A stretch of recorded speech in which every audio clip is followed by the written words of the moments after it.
무엇이 좋으신가요? 라는 제목으로 하나님 말씀 나누도록 하겠습니다.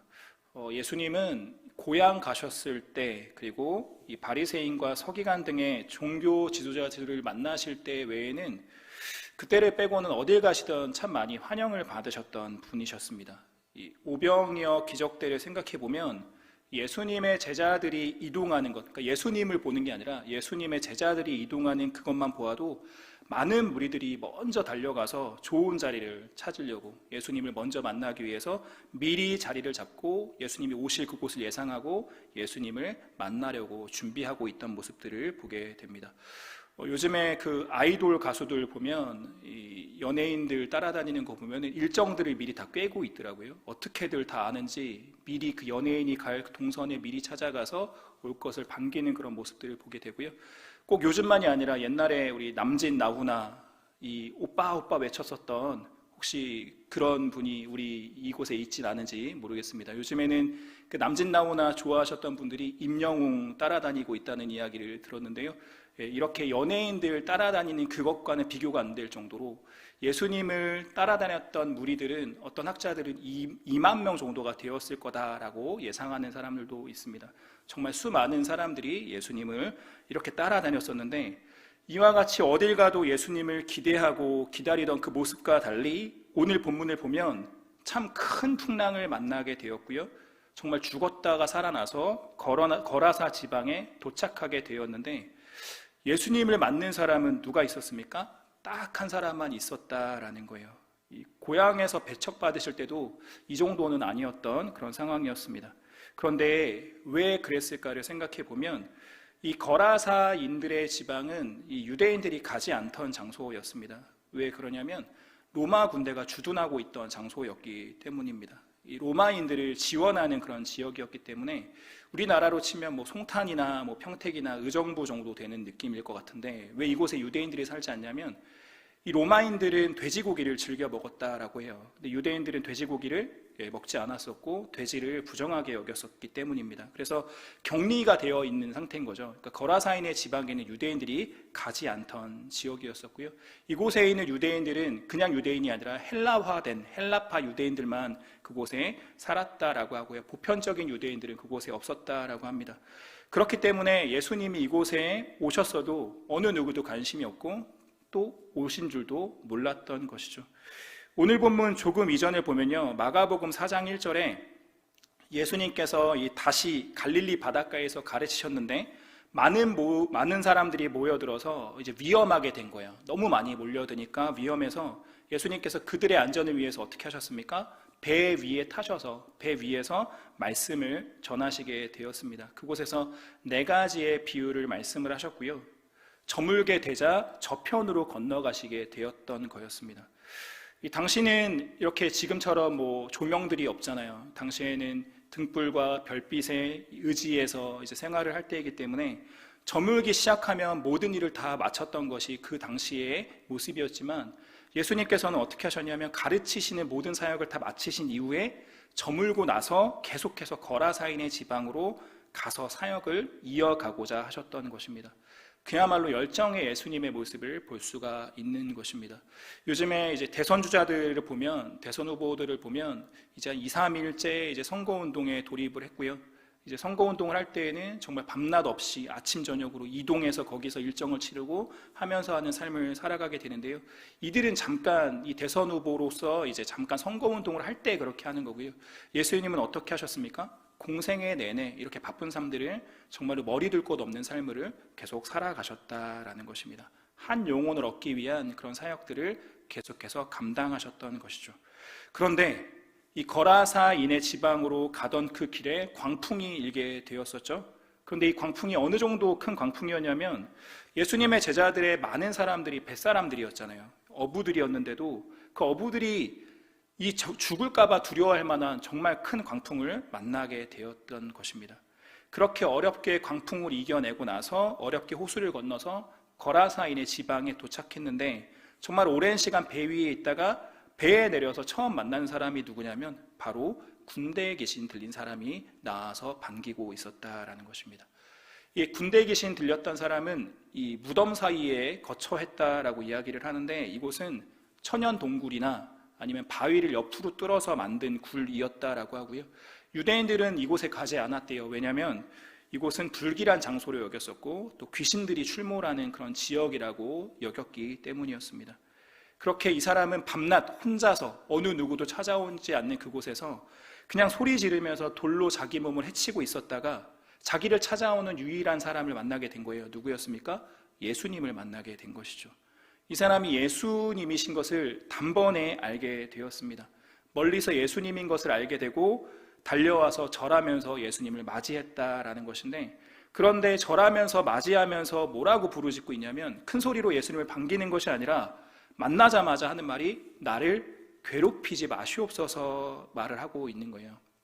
그런데 이 나를 괴롭히지 마소서 하는 이 말이 참 재미있는 상황인 겁니다. 실은 이 군대 귀신은 누구를 괴롭히고 있었습니까?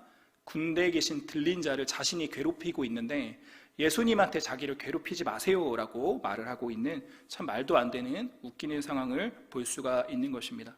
그런데 이 사람이 왜 나를 괴롭히지 마세요라고 이 군대 귀신이 이야기를 하고 있는 거냐면 나를 이 사람에게서 쫓아내지 말아주세요라고 말을 하고 있는 것이죠. 왜 그렇습니까? 예수님의 공생애 가운데 하셨던 많은 사역 중에 하나가 어떤 사역이냐면 바로 죽기 하시는 사역, 이 귀신들을 쫓아내시는 그런 사역이었던 거였고요. 이 군대 귀신은 어떻을까요? 예수님이신 것을 단번에 알아챌 수가 있었던 것입니다.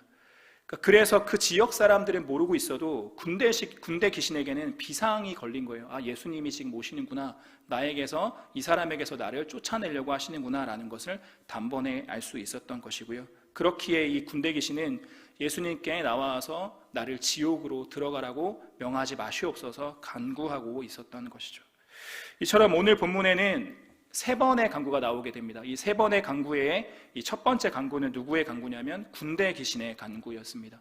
이 군대 귀신의 간구는 그 간구의 속마음이 무엇이냐면 나는 이대로가 좋습니다 라고 고백을 하는 것입니다. 우리 마가복음 5장 7절 말씀 다 같이 한번 읽어보겠습니다. 5장 7절입니다. 시작. 큰 소리로 부르짖어 이르되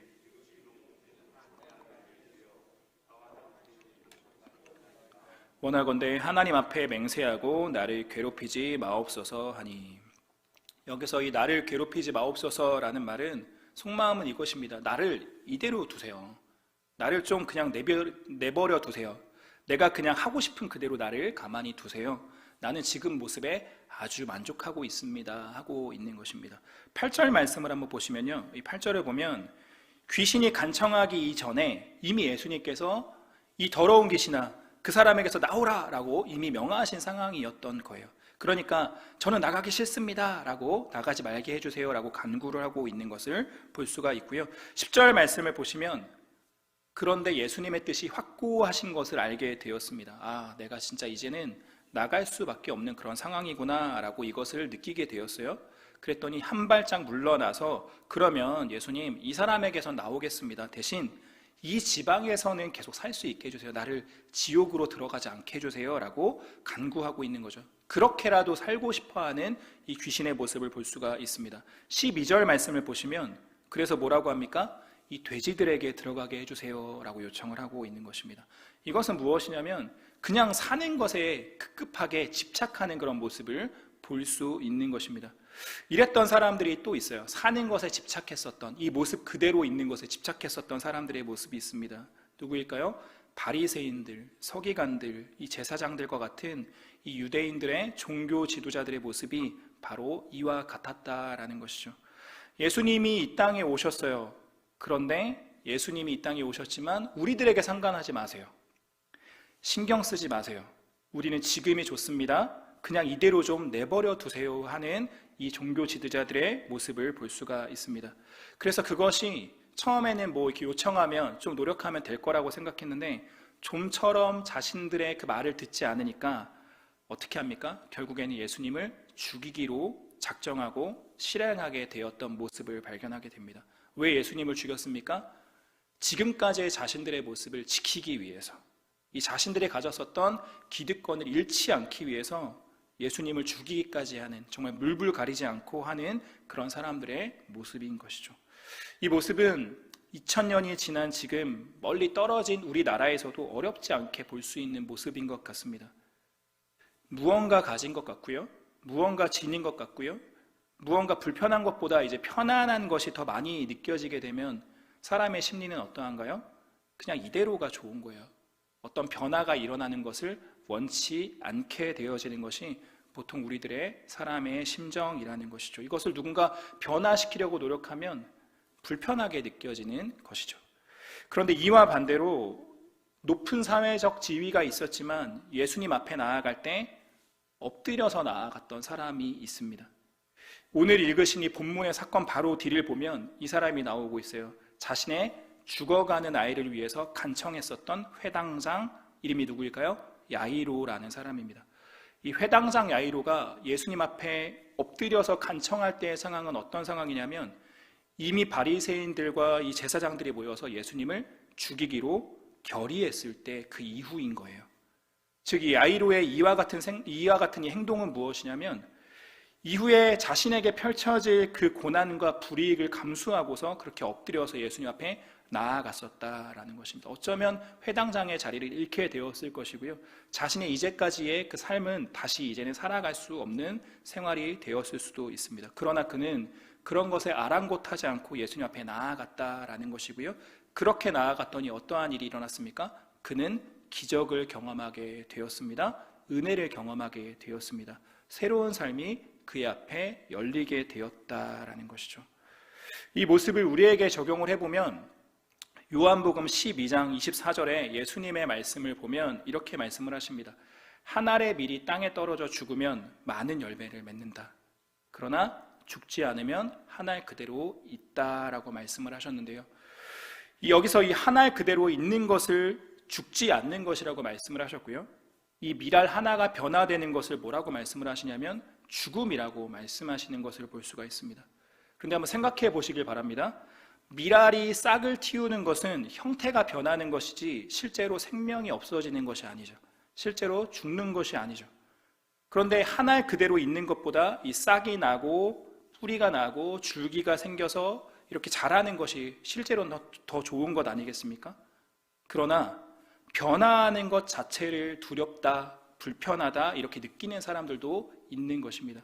이처럼 변화하는 것이 그렇게 쉬운 것이 아니기 때문에 예수님께서는 이 변화가 바로 나의 죽음이다라고 말씀을 하셨고요, 변화가 바로 나의 자아의 죽음, 자기를 부인하는 것이다 라고 말씀하고 계시는 것이죠. 나의 자아가 죽으면 내 생각, 내 계획 대신 하나님의 계획, 하나님의 뜻을 붙잡게 되어지면 놀라운 일들이 일어나게 되어집니다. 그런데 그 놀라운 역사의 시작은 결국 나의 변화로부터 일어난다라는 것을 기억하시길 바랍니다. 그냥 이대로 있고 싶으면, 그냥 이대로 있고자 하면 그냥 그대로 있는 것처럼 느껴져요. 그렇지만 세상은 계속 변합니다. 세상은 계속 달라지고 있어요. 그런데 나는 이 모습 이대로 있으면 실제로 나는 그냥 그대로 있는 것 같지만 실제로는 물살에 조금씩 휩쓸려져 가고 있다는 것을 우리는 깨달아야만 합니다. 두 번째 강구를 살펴보도록 하겠습니다. 두 번째 강구는 돼지떼를 치던 사람들의 강구입니다. 예수님, 이곳에서 좀 떠나주세요 라고 하는 강구입니다. 그런데 이 강구의 속마음은 무엇이냐면 예수님보다 저는 지금이 더 좋아요 라고 고백하는 거예요. 예수님보다 이 세상이 나는 더 좋습니다 라고 말하고 있는 그런 자들의 고백입니다. 우리 마가복음 16장 17절 말씀 같이 읽도록 하겠습니다. 마가복음 5장 16절 17절 두 절 말씀 같이 읽도록 하겠습니다. 이에 귀신 들렸던 자가 당한 것과 돼지의 일을 본 자들이 그들에게 알림해. 아멘. 이 저물 때 떠났었던 이 예수님의 배가 거라사 지방에 도착했을 때가 아직 어두울 때였는지 이미 동이 틀 때였는지 그런 것은 나오지 않습니다. 언제였는지는 정확하게 알 수 없지만 그때가 언제이든 이 군대에 계신 들린 자 한 사람만 예수님을 나와서 맞이했다라는 것이고요.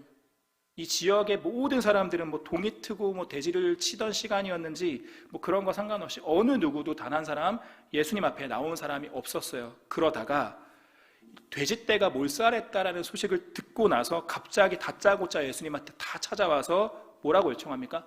떠나주세요라고 요청하고 있다라는 거예요. 성경 어디에도요, 복음서 어디를 둘러봐도 예수님이 오셨는데 떠나주세요 하는 사람은 어느 누구도 없습니다. 성경에서 이들밖에 찾아볼 수가 없어요. 예수님께서 오셨을 때 먼저 나와서 맞이하지 못한 것은 그렇다고 치더라도 호수 건너 지역에는 어떻습니까? 예수님을 만나고자 다들 난리였잖아요. 그런데 이들은 예수님이 먼저 자신들을 찾아왔음에도 불구하고 혹여 자신들이 피해를 입을까 봐 예수님 떠나주세요, 자신들이 더 많은 경제적인 피해를 입을까 봐 예수님을 떠나시라고 간구하고 있는 말이 안 되는 모습을 보여주고 있습니다. 이들에게는 이 군대에 계신 들렸던 사람이 변화된 것에는 어느 누구도 관심이 없었어요. 이 군대 귀신 들렸던 사람은 이들 가운데서 나름대로 유명한 사람이었을 거거든요. 그런데 이 사람 한 명이 변화되고 다시 삶을 찾고 이런 것은 어느 누구도 관심이 없는 모습을 보이고 있어요. 어느 누구도 기뻐하지 않고 어떤 사람도 관심이 없었다라는 거예요. 또 한 가지 어떤 것에 관심이 없었습니까? 나도 이 사람처럼 변화되고 싶어, 나도 이 사람처럼 무언가 나의 필요가 채워지고 싶어 노력하는 사람이 단 한 사람도 없었다라는 것입니다. 왜 그랬을까요? 이들에게는 예수님이 자신들의 그 재산보다, 자신들이 갖고 있는 그 어떤 것보다 더 소중한 분이신 것을 몰랐다라는 거예요. 예수님이 나에게 무엇을 줄 수 있는 분이신지, 예수님이 어떠하신 분이신지 몰랐기 때문에 이들이 이렇게 행하고 있다라는 거예요. 예수님을 알고자 노력하는 모습이 이들 가운데 없었기 때문이라는 것이죠. 이것이 오늘날을 살아가는 우리들 주변의 불신자들의 모습과 같습니다. 요즘 세상은 어떻습니까? 그 어느 때보다 교회를 욕하는 시대를 우리는 살아가고 있습니다. 이런 말을 들어요. 코로나인데 좀 피해 좀 주지 마세요 라고 하는 말을 들어요. 너희들 기독교인들만 좀 이기적으로 굴지 마 라는 말들을 댓글에서 참 많이 찾아볼 수 있게 되어집니다. 그런 눈빛들을 보게 되죠. 이렇게 집단적으로 한데 모여서 자신들을 집단지성이라고 말을 하면서 뭐하라고 이야기를 합니까? 교회를 문제 삼고 예수님 믿는 사람들이 이해가 안 간다라고 하면서 핀잔을 주는 시대 가운데 우리는 살아가고 있습니다. 방역을 위해서, 안전을 위해서 교회는 최선을 다해서 힘써야만 합니다. 그것이 사랑을 실천하는 것이기 때문입니다. 그런데 똑같이, 더 다른 곳과 비교해 볼 때 훨씬 더 방역에, 더 안전에 힘쓰고 있는데도, 그런데도 왜 교회가 눈치를 봐야 하고 왜 신앙생활 하는데 눈치를 봐야 할까요? 이것이요, 과학적으로 생각해 볼 때 똑같은 물리적인 활동을 할 때에 왜 교회에서 더 코로나가 많이 퍼진다라고 생각을 할까요? 그렇지 않은데도 교회가 더 욕을 먹어요. 그렇지 않은데도 기독교인들이 더 욕을 먹는 이유는 바로 이것 때문입니다. 왜 그러냐면 회사는 일을 해야 되니까 어쩔 수 없이 모이는 거야. 식당과 가게도 먹고 살아야 되니까, 먹고 사는 문제가 결부되어 있으니까 어쩔 수 없이 모여야 되는 거야. 그런데 종교는 정신수양을 위한 거니까 좀 참아도 되는 거 아니야? 이것이 그들의 논리인 거예요. 온라인으로 해도 괜찮잖아. 실제로 모이는 이유는 헌금 때문에 모이는 거 아니야? 라고 말하는 시대 가운데 살고 있습니다. 이 논리에 교인들이 흔들리는 거예요. 이 논리에 흔들리니까 신앙인들마저도, 우리들 기독교인들마저도 어떻습니까? 코로나 때 병원을 가잖아요. 회사도 가잖아요. 학교도 가잖아요. 식당도 가고 마트도 갑니다. 또 때로는 여행도 갑니다. 그런데 이전과 같이 할 것을 다 하는데 왜 꼭 교회에 와서 예배드리는 것을 가장 걱정된다라고 생각을 하십니까? 왜 꼭 교회에 와서 예배하는 것을 가장 안 해도 되는 우선순위에 가장 뒤에 놓고 계시냐라는 것입니다. 세상의 목소리에, 세상의 흐름 가운데 흔들려져 버리고 있는 교회와 신앙인들의 모습을 보고 있다라는 거예요. 코로나로 인해서 이 방역 지침에 따라서 처음으로 현장 예배를 멈추게 되었을 때, 그때 교계의 원로 목사님들을 통해서 이런 말씀을 들었습니다. 우리가 식민 지배를 당하면서도 또 6.25 동란 가운데서도 그 어떤 상황에서도 단 한 번도 멈추지 않았었던 이 한국 기독교가 처음으로 현장 예배를 멈추게 되었습니다 라고 말씀을 하셨어요.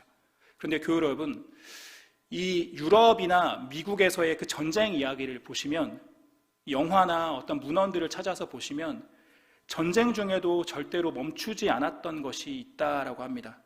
전쟁 중에도 꼭 세우는 기관들이 있다라고 해요. 두 곳인데요, 바로 공부를 가리키는 교실을 꼭 세웠다라는 것이고요, 다른 한 곳은 어디일까요? 말씀을 가르치고 예배하는 교회를 꼭 세웠다라는 거예요. 왜 그렇습니까? 목숨처럼 중요한 것이 거기에 있기 때문이라고 생각했기 때문인 것이죠. 왜 전쟁 중에도 꼭 모여서 예배를 드리고, 우리나라가 참 지금은 참 잘 살게 되었지만 과거를 생각해 보면 어느 나라보다도 정말 많은 어려움들을 겪었었던 나라인데, 그런데 그 어떤 어려움들이 닥쳐온다 할지라도 왜 꼭 함께 모여서 예배하는 것을 힘썼습니까? 저 어렸을 때 어떻게 우리들이 여겼냐면 주일 성수를 목숨처럼 여겼었던 한국 기독교인들 아닌가요? 왜 그랬었을까요? 그만큼 중요한 것이 거기에 있다라고 우리가 믿었기 때문입니다. 요즘의 세상 사람들은 마치 어떠냐면 요즘 본문에, 이 오늘 본문에 돼지를 치던 자들의 마음과 같아요. 자신의 경제활동, 자신들의 먹고 사는 이 문제, 이것이 가장 중요하다라고 생각했던 것이죠. 그런데 교우 여러분, 우리는 그러면 안 된다라는 것입니다. 먹고 사는 이 문제보다 더욱더 중요한 것이 있다라는 것을 기억하는 우리들이 되어지기를 간절히 소망합니다. 아멘이십니까? 저 어릴 적에 저는 서울 그 미아리 고개 산동네에서 유년 시절을 보냈습니다. 이쪽이 미아리 고개고 이쪽이 아리랑 고개면 그 같은 그 지점에 있는 그 산동네에서 저희 유년 시절을 보냈는데, 그 동네에 이 전봇대, 옛날에 전봇대라고 불렀잖아요. 전봇대와 또 동네의 시멘트 벽, 이 시멘트 벽에 뭘 붙여도 누가 뭐라 안 하는 그런 시대였었죠. 이 동네 전봇대와 이 벽에 참 많이 붙어 있었던 게 영화 포스터가 많이 붙어 있었어요. 람보, 코만도 이런 것들이 붙어 있던 기억이 납니다. 그런데 거기에 또 함께 많이 붙어 있었던 벽보가 있어요. 어떤 벽보냐면 부흥의 벽보였습니다. 어느 교회에서 부흥회 한대 그러면 우리 교회가 아니어도 그 부흥에 참 많은 사람들이 몰려들었던 시대가 있었어요. 왜 모일까요? 은혜를 사모하니까 모였던 것입니다. 그때를 생각해 보면요, 에어컨이 어디가 있어요? 시설이 뭐 어디가 좋을까요? 찬양팀도 반주자도 제대로 없어서 보통은 찬송가 부를 때 어떻게 찬양하죠? 이렇게 찬양하잖아요. 불러 외치면서 이렇게 찬양만 해도 어땠죠? 그런데도 은혜가 가득했다라는 것입니다. 설교 말씀을 생각해 보면 옛날에 부흥 강사님들의 설교는 보통 2시간 이상 넘어갑니다. 2시간 반, 3시간 넘어가는 것은 뭐 당연한 거였고요. 보통 설교의 내용들은 대부분 어떤 내용들이 많았냐면 어떤 권사님이 어떻게 했더니 혼났고 어떤 권사님이 어떻게 했더니 복받았더라, 이런 것이 대부분의 내용들이었다라는 거예요. 목사님을 어렵게 했던 사람이 어떻게 됐고 목사님께 잘했던 사람이 축복받았더라, 이런 얘기가 부흥회 때 가장 많이 들었던 이야기였던 것 같아요. 말씀의 핵심 내용은요 정말 짧았어요. 다른 이야기가 더 많았어요. 그런데 무슨 말씀을 하시더니요 다 은혜가 충만했다라는 것입니다. 이게 뭐 그 당시에 옛날 목사님들이 영성이 뛰어나셨고 요즘의 현대 목회자들은 기도를 안 해서 영성이 없어서 다른 건가요? 왜 이전의 예배와 지금의 예배가 다를까요? 그때가 지금보다 모든 부분에서 더 먹고 살기 어려웠었고 교회의 예배 환경도 훨씬 더 안 좋았었는데 왜 그때는 예배 때마다 은혜를 받고요? 왜 그때는 교회마다 예배마다 사람들이 가득했을까요? 무엇이 더 중요한지를 알았었기 때문이라는 거예요.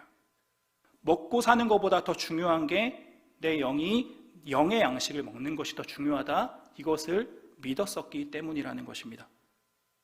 그것을 기억하고 그렇게 예배했었던 그 한국교회의 모습과 그때의 예배의 모습들 다시 회복될 수 있기를 간절히 소망합니다. 우리 섬기는 교회 예배가 다시 그렇게 회복되어지기를 간절히 소망합니다. 예수님을 만나면 다 변화가 되는데 예수님과 가깝게 친밀하게 만났지만 변화되지 않은 사람도 있었습니다. 제자가 되고 싶다고 예수님을 찾아왔지만 제자가 되려면 너의 재산과 너의 기득권들 다 내려놓아야 된다라는 그 말씀에 그것들을 포기할 수 없어서 근심하며 돌아갔었던 사람이 있습니다. 부자 청년 이야기입니다. 그가 그랬던 이유는 무엇입니까? 아직 이 사람에게는 자신이 가지고 있던 그것들보다 예수님이 더 좋지는 않았던 거였어요. 예수님과 자신의 것들을 저울에 올려놔 봤더니 아직은 내가 갖고 있는 것이 더 소중하다고 느꼈었기 때문인 것입니다. 이것이 교회에 출석했고 신앙생활을 시작했지만 계속 성장하지 못하는 사람들의 모습과 같다라는 것입니다. 신앙생활이 아니라 고민하는 생활, 고민 생활이 되어져 버립니다. 말씀대로 살아야 되나? 아니면 세상 흐름 속에 섞여서 살아야 되나? 고민하면서 살아가는 것이죠. 하나님의 기쁨이 더 중요한가? 내 기쁨이 더 중요한가? 이것을 날마다 고민하면서 그렇게 매일매일 평생 동안 살아가는 신앙인들의 모습을 보게 됩니다.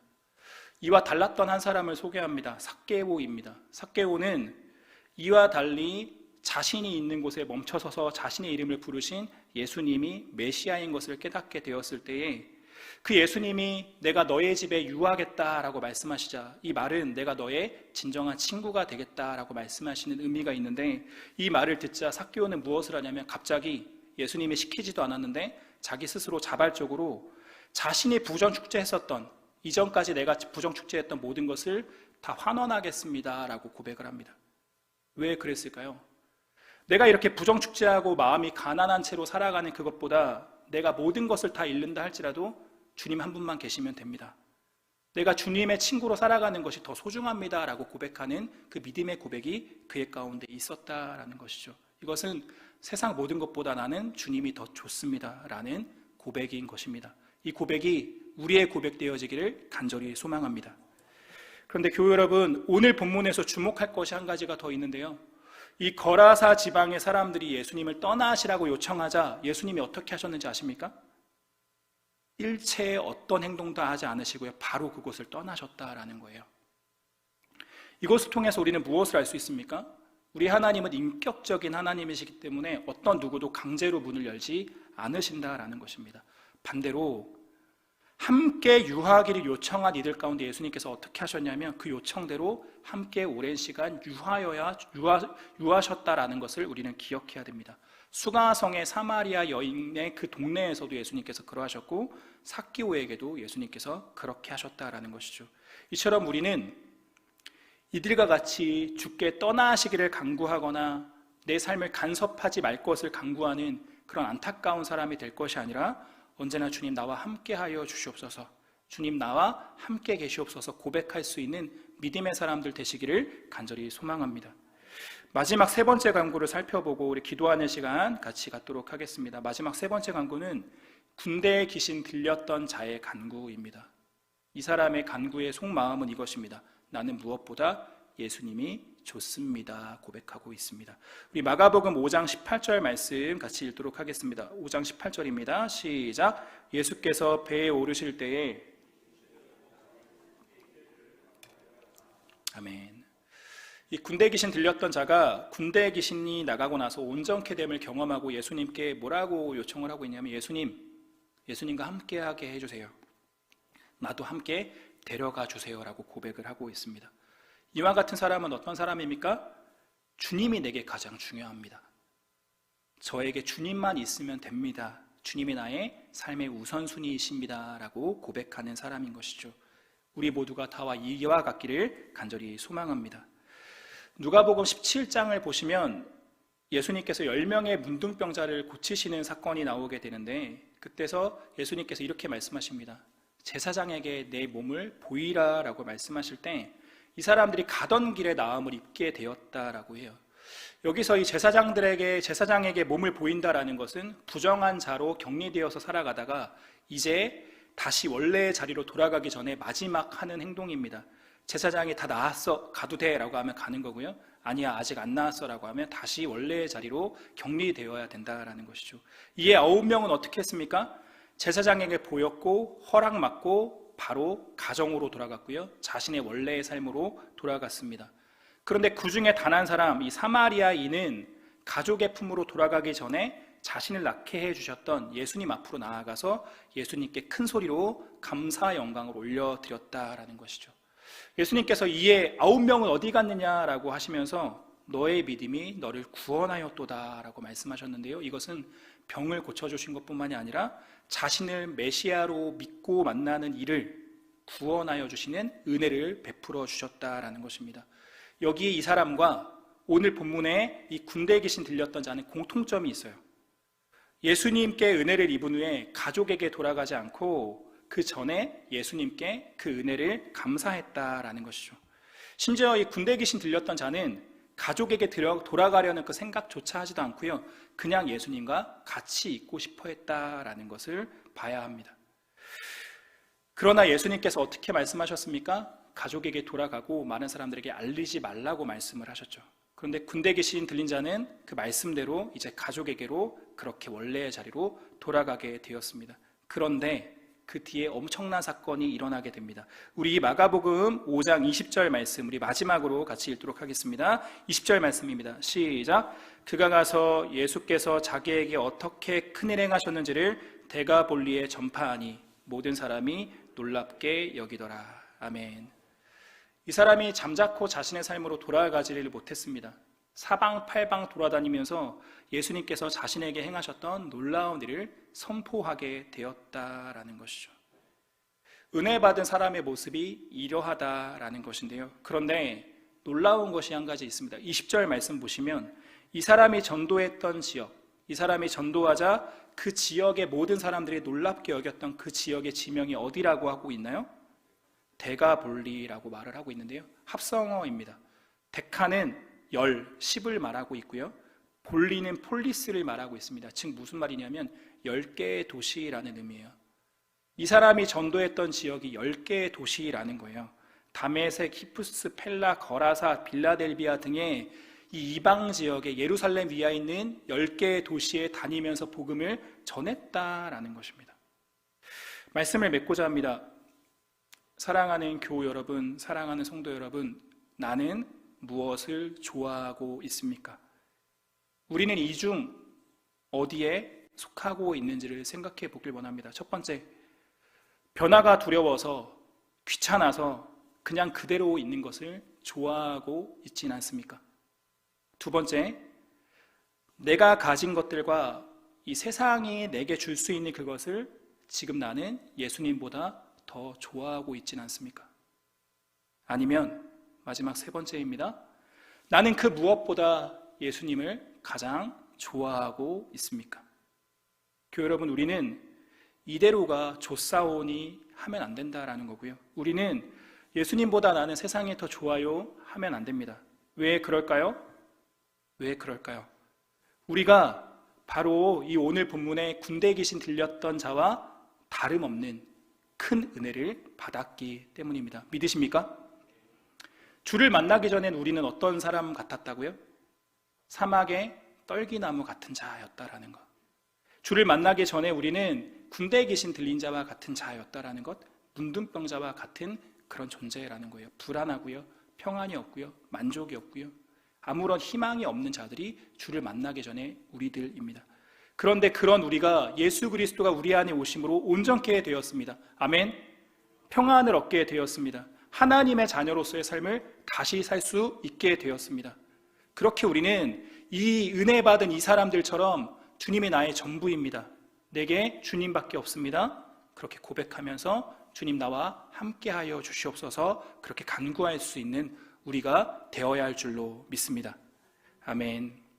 이렇게 제대로 주님을 만났었던 그 한 사람, 이 군대 귀신 들렸다가 나음을 입은 자 그 한 사람 때문에 결국 어떻게 되냐면 예수님은 딱 한 사람 만나셨어요. 그런데 그 한 사람이 변화된 결과 10개의 도시에 주님의 복음이 전해지게 되었다라는 것입니다. 이렇게 진짜로 은혜를 경험한 사람, 진짜로 감격을 경험한 사람은 잠잠할 수 없다라는 거예요. 오늘 아침에 제가 교회를 오기 전에 우리 집에 누가 방문을 했냐면 공기청정기를 청소하시는 그 도우미, 그 코디 아주머니께서 방문을 하셨는데 저희 아들이 누가 손님이 오니까 들뜬 거예요. 저희 아들이 들뜨고 기분이 좋으면 하는 행동이 한 가지 있습니다. 갑자기 아빠는 왜 목사님이야? 왜 아빠는 혼자 목사님이야? 다른 사람들은 아닌데 왜 우리 아빠는 목사님이야? 라고 하는 거예요. 왜 그럴까요? 아빠가 목사님인 걸 자랑하고 싶은 거예요. 우리가 하나님을 믿는 것, 우리가 예수님 믿고 구원받은 것을 자랑하고 싶은 거예요. 이렇게 순전한 마음이 아들의 마음 가운데 있다는 것을 느끼고 저는 참 기뻤어요. 그러니까 누가 손님만 오면 항상 자랑을 해요. 아직 예수님이 내 안에 있는 것이 어떤 것보다 가장 기쁘다라고 고백하는 마음이 아들의 마음 가운데 있다라는 거죠. 학교를 갔더니요, 애들이 제가 목사님인 걸 다 알아요. 놀이방을 가도 어딜 가도 제가 목사님인 것을 다 얘기하고 다녔어요. 그만큼 자랑하게 되는 것이죠. 이와 같은 마음이